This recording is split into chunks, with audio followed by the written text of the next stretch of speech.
Hi, this is Rudy Jones of PalmettoStateBaseball.com. Welcome to the South Carolina College Baseball Scoreboard for Tuesday, March the 11th, brought to you by PalmettoStateBaseball.com. Let's start with the NCAA Division I teams. Clemson beat Liberty 6-4 in the opener of a two-game series at Doug Kingsmore Stadium. Luke Gaffney and Andrew Schufo hit two-run homers for the Tigers in a four-run second inning, and they were never headed. Of course, Liberty is coached by former Clemson player and assistant and Walhalla native Bradley LeCroy. They'll play the game 2 tomorrow at 4 o'clock over in Clemson. College of Charleston got two-run singles from Darian Pendergrass and Will Baumhofer in a six-run third inning, and that helped them to beat Wofford 9-8 down at Patriots Point. Davis Aiken got the save with a couple of strikeouts in an inning and a third. Notre Dame beat Winthrop 6-3 in the opener of a two-game series at Rock Hill. Nate Cronus had a bases-loaded double for the three Eagles runs. The Citadel got a second straight win over Presbyterian, beating them 11-3 in Clennon. Lane Tobin hit a couple of home runs. Garrett Deal had 3 hits, including a homer, for the Bulldogs. USC Upstate got an inside-the-park grand slam in the fourth inning from Alex Ritzer as they beat Stetson 8-5 down in DeLand, Florida. The Spartans were down 2-0 going into the inning. 3-0 going into the inning. They got within 3-2, and then Ritzer hit his grand slam to give them the lead. They held on again 8-5.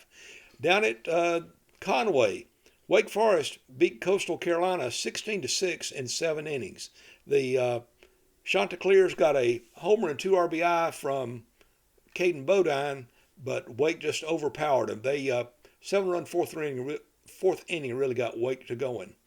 Elsewhere, Belmont Abbey beat Lander 19-10. The Crusaders scored 10 runs in the first inning, and they were kind of on easy street after that. Grant Sherrod, who is the Peach Belt Conference Player of the Week last week, continued his hot play for the Bearcats. He was 4 for 5 with 2 RBI on Tuesday night. Bob Jones played a doubleheader against Defiance out at Conisty Park in Greenville. The Bruins scored 3 runs in the bottom of the 5th and held on to win 3-2. They were facing a team that had a female second baseman, Elisa, I don't know how she pronounced it, Elisa. Marquez played second base for Defiance in game 1 of their doubleheader. She went 0 for 3, but she's played in several games this year. She's already got 25 at-bats. Defiance won the second game 17-7 in 5 innings. They feasted on 14 walks by Bob Jones pitchers. I went out there to get some interviews for a story I'm going to do later on this week on PalmettoStateBaseball.com about Bob Jones and the situation they've been going through. Elijah Madrano had a couple of hits and 3 RBI for the Bruins in Game 2. Coker hammered Mount Olive 18-2. Ian Miller had 4 hits and 4 RBI, and Wyatt Tucker pitched 6 innings and did not allow an earned run for the Cobras. In a junior varsity game, East Georgia beat Columbia International JV 7-3 in the first game and took the second game 10-0 in 5 innings. Embry-Riddle handed USC Beaufort its 10th straight loss with a 12-0 8-inning game down in Hardyville. Emmanuel had a big 7-run inning, and they beat Anderson 18-8. The Trojans had been up early, but Emmanuel went ahead early in the middle point of the game and then went on from there. Lenore Ryan beat Southern Wesleyan 7-4. Both teams hit 4 home runs, but the big difference was a 3-run homer for Hogan Stallings that gave the Bears the margin of victory. Cam Mitchum of Southern Wesleyan, who on Saturday became the school's career home runs leader, had another couple of home runs on Tuesday. He now is at 29. Newberry got a big 2-run single from Campbell McCurry, Campbell McCurry, and beaten North Greenville 6-5 to avenge a loss to the Trailblazers last week. Jesse Free had 3 hits and scored twice for the Wolves.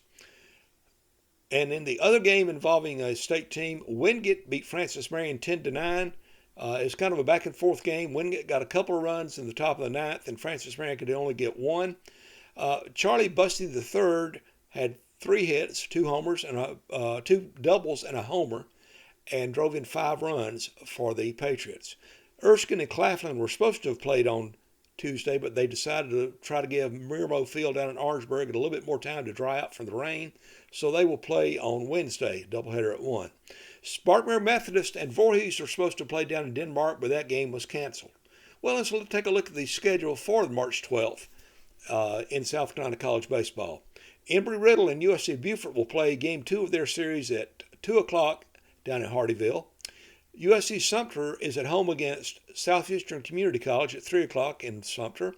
Morris opens a 4-game series at Fort Lauderdale with a doubleheader at 4 o'clock. They'll play another doubleheader on Thursday, by the way, in what will be the only game in the state that day. USC Lancaster is at the Francis Marion Junior Varsity for a doubleheader at 4 o'clock. Clemson and Liberty wrap up their 2-game series with a 4 o'clock game at Doug Kingsmore Stadium over at Clemson. Notre Dame is at Winthrop in Game 2 of that series, also at 4 o'clock.